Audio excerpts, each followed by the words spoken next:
Hey there, everybody. All right, needed to recap yesterday what went down. So typically Sundays are going to be pretty much family days.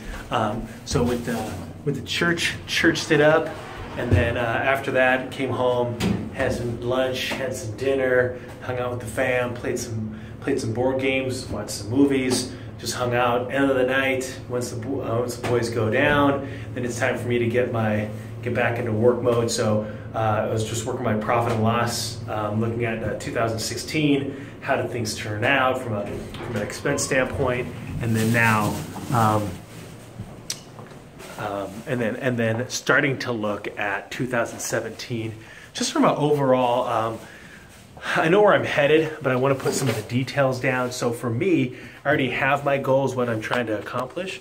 But then what the business plan allows me to do is start getting a little bit more detailed into my vacations. I found that a lot of people that are self-employed, they can vacation themselves out of success, out of the business, because it just happens whenever they want to.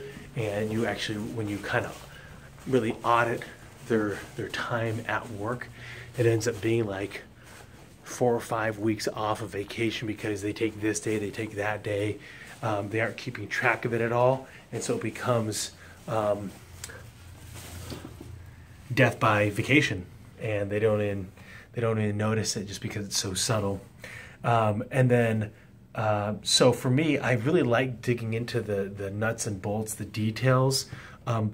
Not all the time, right? So I'm not a big details analytical person, but I do it in order for me to understand my numbers and how to drive the metrics for success. So for me, if I look at different expenses that were done last year, like, so for example, I belong to a country club. If I look at the receipts, okay, what did I actually get out of that country club last year?